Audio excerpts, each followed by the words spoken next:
Every week, restaurant promoter Larry Herz tells us about cool local restaurants, but today is going to be a little different. Today, we're talking about a few restaurants to give you several options, of course, to choose from. Larry's a big fan of my dumplings. I brought a French onion soup dumpling. I also brought our General Tso's soup dumpling, which was a play on General Tso's chicken, and then a really fun seasonal mushroom dumpling as well. Oh, sounds fantastic. That was Lon with Cholan, located in downtown Denver.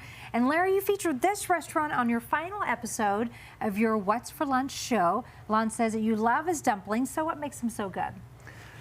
So Lon's got a few restaurants, but Cholan is famous for the soup dumplings. And what it is, I don't know if you've ever had one, but he does these French onion soup dumplings. So picture French onion soup and a dumpling, and most people want to bite it, but it's got soup inside, so then the soup will end up all over. So you have to eat it in one bite.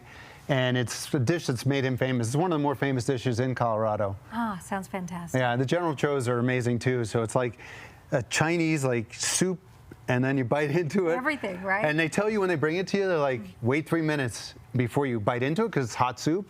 And the first time I might not have listened that well, no. And I regretted it. It burned down the back of my soul. Listen when they say 3 minutes. Listen to them. So who else did you have on the show?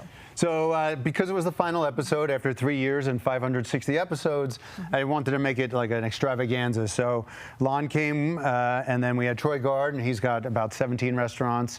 And then we had Pat from Pat's Philly Cheesesteaks. He's got 2 locations. I think they're the best cheesesteaks in Colorado. And then we had a large studio audience, and you guys were obviously there filming it.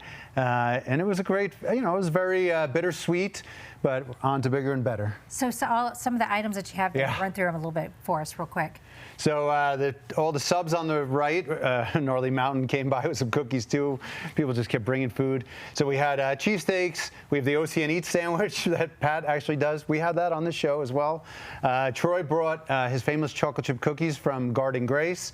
And then he also brought the filet trio. It's 5 ounces, 3 different cuts of meat, Wagyu, a prime, and a grass-fed.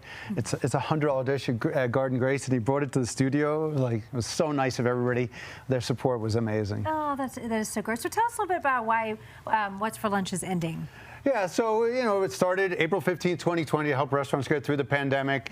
I figured, I have a platform. Let's see what I can do to help.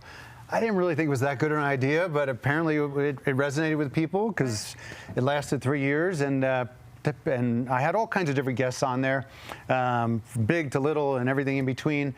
But it's such a pain in the butt for the restaurants to take time out of their day to bring the food, and then you're not getting the vibe of the restaurant, and the food is obviously always cold. So we're switching to a new show called Restaurant Tours.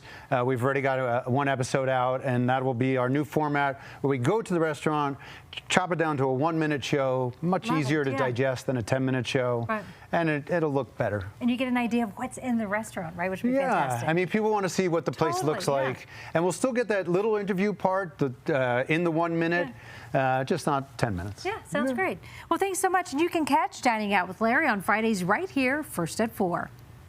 Dining Out with Larry, sponsored by Champion Windows, custom built from our factory to your home.